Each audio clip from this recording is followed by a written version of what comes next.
That very moment, who should appear but Mr. Evangelist, with a face so stern that Christian blushed with shame. "Aren't you the man I found crying outside the city of destruction?" asked Mr. Evangelist. "Yes, sir." "Didn't I send you to the little wooden gate?" "Yes, sir," replied Christian. "How come you've turned aside so quickly?" "You see, sir, I met a man who told me I'd find someone in that village who could take off my burden. He said he'd show me an easier way than the way you sent me." Then Mr. Evangelist said, "You've listened to the advice of Mr. Worldly Wise Man rather than the word of God. Mr. Law can't free you from your burden. He's just a great cheat." As he spoke, there was a deafening clap of thunder. "How stupid I was to listen to Mr. Worldly Wise Man," muttered Christian, and turned back quickly. He didn't feel safe till he was back on the road he had left.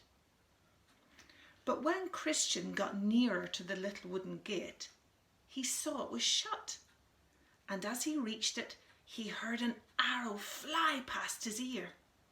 Looking round in fright, he saw on the hill opposite a castle with dark figures on its towers. Over the little wooden gate it said, "Knock, and it shall open to you." Christian didn't wait. He knocked with all his might. A second arrow narrowly missed him. "Who's there?" called a voice. "A poor pilgrim with a burden. I'm from the city of destruction, and I'm going to the beautiful city." To his relief, the gate quickly opened and a hand pulled him in. "Who's shooting those arrows?" Christian asked the gatekeeper, who was called Mr. Goodwill. "That castle belongs to Beelzebub, the prince of the devils," said the gatekeeper. "His soldiers shoot at anyone who tries to enter. They try to kill you before you reach safety." "Then I'm lucky to be alive," said Christian. "Why are you on your own?" asked Mr. Goodwill. "Because none of my friends saw the danger." "Didn't anyone follow you?" asked the gatekeeper. "Mr. Changeable came a little way till we both fell in the pit of despair," Christian answered. "After that he wouldn't come any further." "Poor man," said Mr. Goodwill. "But isn't it worth a few risks when the beautiful city is your goal?" "I'm no better," said Christian. "I nearly turned aside too, after listening to Mr. Worldly Wise Man. I don't know what would have become of me if Mr. Evangelist hadn't met me again. And I'm still terribly uncomfortable with this burden on my back. However hard I try, I can't seem to shift it." "No human can get it off," said Mr. Goodwill. "But keep to the straight and narrow path, and it will lead you to the place of freedom." So Christian prepared to continue his journey. How much further is it, he asked himself as he plodded on. After walking some time, Christian came to the explainer's house, which was big and mysterious.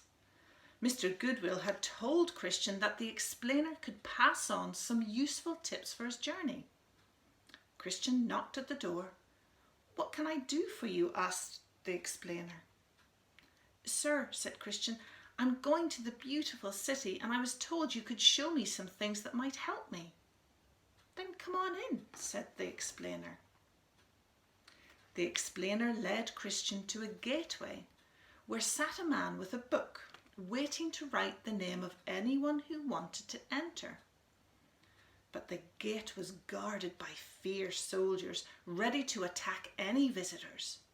A crowd was waiting, but no one dared go through. Finally, a brave man came up. "Write down my name, sir," he said to the man with the book. Then he drew his sword and rushed at the soldiers, who fought him fiercely. But after a nasty scrap, the man cut his way to safety.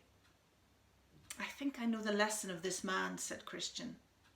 "My safety depends not on being clever, but on being brave." And so he continued on his way.